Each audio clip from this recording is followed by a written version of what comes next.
People with a fascination about the Titanic had a special treat this Easter. The drawing offices in the old Harnewolf building on Queen's Road, where the ill-fated passenger liner was designed, were open to members of the public. The drawing offices gave rise to the inception and creation of the Titanic and many other famous luxury liners. Titanic's original plans were drawn up here, and the building includes the private offices of Lord Perry, Thomas Andrews and the Harnewolf boardroom. Members of the Belfast Titanic Society dressed up in period costume especially for the occasion.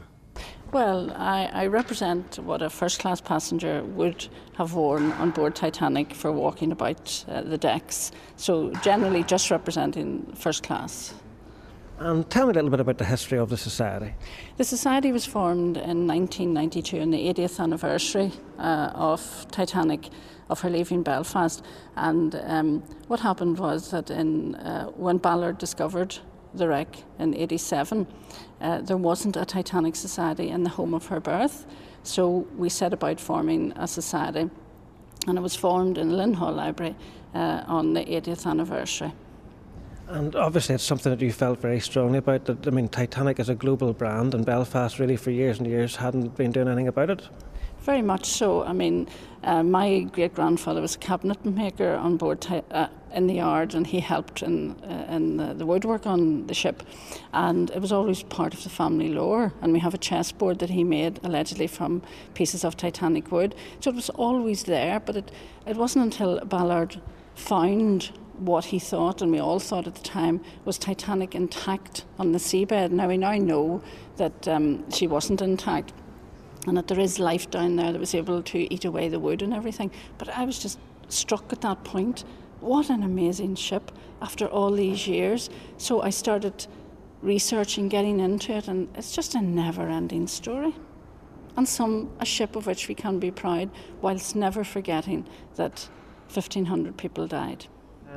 And I suppose it never ceases to amaze you, the interest around the world in the whole story of Titanic. No, I mean, it is the second most famous ship in the world, if you take the Ark as the most famous ship. And everybody of every age, every nationality is fascinated by it because it's so different. It's the greatest story never written. It's a true story, but there's so many different facets, and we're still finding new things about it. And tell me a little bit about the room that we're in here for this exhibition today. Well, this is a very special room. You'll not find this room anywhere else in the world. This is where Titanic's plans were drawn up, and it's made specially with these domed ceilings to let in as much light as possible. And the men who worked here in this room had the pleasure, even though it must have been very noisy, to know that the ships whose plans they'd drawn up in this room were actually being built out the back window. So Tom Sims from Carrickfergus, former Harland Wolff employee. Tell me a little bit about the job that you did with Harland Wolff. Well, it was ordering parts for the engines for the various ships that were being built at that time. That time they would have had up to 70 ships on order. About 4 to 5 years' work. And they also were building ships at Glasgow, at Finniston Works in Glasgow. 4 or 5 ships were able to be built there at the one time. Tom, you used to work in Harland Wolff. Now, you used to work in this building? Correct, yes. Upstairs, above this office. Did you know the historical significance of this office when you were here? Yes, this was the shipyard drawing office where they drew the plans for the hull of the ship. And what do you think of the whole Titanic story? Do you think it really needs to be told, and it's good that the society's getting involved? Oh yes, I would agree. It was a wonderful achievement for Belfast. Pity that the disaster that had happened, but it reflected very well on the people in Belfast in their construction of the liner. You think it's something that we should really celebrate as a city? Yes, I think it should be, yes. Okay, Jasmine, nice to meet you. You're a member of the Titanic Society, and obviously you're in costume here. Could you tell me who you're dressed as today? Well, basically my costume is a recreation of a 1912 costume recreated for from the James Cameron Titanic movie. It was actually the dress that was worn in the boarding sequence of the film. And it's actually a recreation. They copied it from the original designs of Paul Poiret, who was a designer of high fashion in the Edwardian era. Right, and tell me a little bit about how you got involved with the society. Well, basically, my mum was actually had a very keen interest in Titanic from a young age, as her family members were actually friends with the Andrews family, and they were all from Cumber, and some of my mum's family actually worked for the Andrewses, and it just really stemmed from there, really. And now I've been with the society for about 10 years myself.